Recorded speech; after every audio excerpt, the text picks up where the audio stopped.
आज हम एक ऐसे इंसान की कहानी बताएंगे जिसे लोग संत का सिपाही कहते हैं। एक ऐसा शख्स जो कभी देश की सीमा पर गोली चलाने वाला सैनिक था और अब वही आदमी धर्म की सीमा की रक्षा करता है। उसका नाम है नवल नागरी और उसकी कहानी सुनकर आप हैरान रह जाएंगे। नवल नागरी कौन है? ये सवाल आज हर किसी के जहन में है, क्योंकि संत प्रेमानंद महाराज की तबीयत खराब होने पर उनके आसपास 5 लोग लगातार देखे गए और इनमें से एक का नाम सबसे ज्यादा चर्चा में आया, नवल नागरी। लोग कहते हैं कि ये बाबा के साथ साए की तरह रहते हैं, हर कदम पर उनका साथ देते हैं और उनकी सुरक्षा में कोई कमी नहीं होने देते। लेकिन उनकी असली पहचान क्या है? क्या ये कोई साधारण शिष्य है? नहीं, ये कहानी है एक सैनिक की जिसने अपने जीवन का सबसे बड़ा फैसला लिया। नवल नागरी पंजाब के पठानकोट से हैं और वे एक सैन्य परिवार से आते हैं। उनके पिता भी सेना में रहे हैं। नवल ने 2008 से 2019 तक भारतीय सेना में सेवा दी, यानी 11 साल, और 2016 में वे कारगिल की बर्फीली सीमाओं पर तैनात थे। वो वही जगह है जहां हर दिन मौत के साथ जंग होती है। वो वही जगह है जहां जवानों की नींद रात में खुलती है और दिल में सिर्फ एक ही सोच रहती है, देश की रक्षा। लेकिन फिर एक दिन ऐसा हुआ कि उनकी जिंदगी का रुख बदल गया। नवल नागरी छुट्टी पर वृंदावन आए और यहीं उनकी मुलाकात हुई संत प्रेमानंद जी महाराज से। और ये मुलाकात साधारण मुलाकात नहीं थी।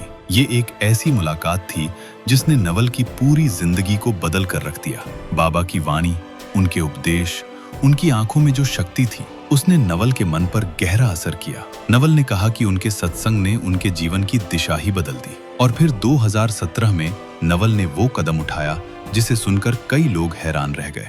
उन्होंने सेना की नौकरी छोड़ दी। हाँ, आपने सही सुना, एक जवान जिसने कारगिल की बर्फीली सीमाओं पर देश की रक्षा की, उसने एक दिन बंदूक नहीं, माला उठाने का फैसला किया। कई लोगों ने कहा, इतनी बड़ी नौकरी छोड़ दी, इतनी सेवा का मतलब क्या था? लेकिन नवल ने इसका जवाब बहुत साफ दिया, मैंने सेवा नहीं छोड़ी, बस उसकी जगह बदल दी है। पहले मैं मातृभूमि के लिए लड़ता था, अब मैं परमात्मा के लिए जीता हूँ। अब आप सोच रहे होंगे कि यह बदलाव कैसे संभव है, क्योंकि अक्सर लोग सोचते हैं कि जो आदमी सेना छोड़कर साधु बन जाता है वो कमजोर हो गया।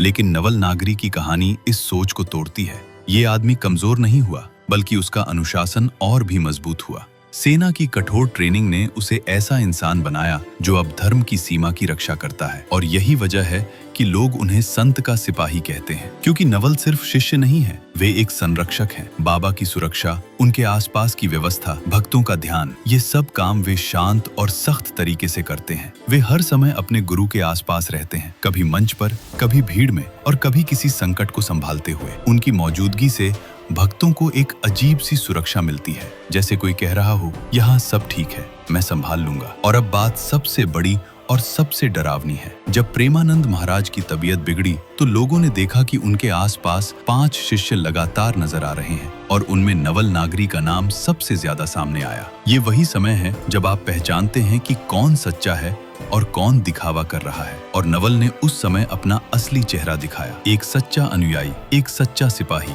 एक सच्चा संरक्षक। आज नवल भगवा वस्त्रों में दिखाई देते हैं, लेकिन उनकी आंखों में वही सैनिक का तेज अभी भी दिखता है। उनकी वाणी में वही स्थिरता है और उनके कदमों में वही दृढ़ता है। उनका जीवन एक सवाल है, क्या हम भी अपनी जिंदगी में ऐसा अनुशासन और त्याग ला सकते हैं? क्या हम भी अपने कर्तव्यों को पूजा की तरह निभा सकते हैं? क्योंकि नवल नागरी ने यह कर दिखाया। उन्होंने अपनी जिंदगी का सबसे बड़ा बदलाव किया, देश की सीमा से धर्म की सीमा तक। और उन्होंने ये साबित कर दिया कि असली वीर वही है जो अपने अंदर के डर को छोड़कर अपने अंदर के लक्ष्य को पहचानकर एक नए रास्ते पर चल सके। इस वीडियो को शेयर कीजिए ताकि और लोग भी जाने कि नवल नागरी कौन है और क्यों उन्हें संत का सिपाही कहा जाता है। क्योंकि जब तक हम जागरूकता फैलाएंगे नहीं, ऐसी सच्ची कहानियां बस खबर बनकर खत्म हो जाएंगी। और सच ये है कि ऐसे लोग, ऐसे जीवन, ऐसे उदाहरण बदलते समाज की सबसे बड़ी जरूरत है।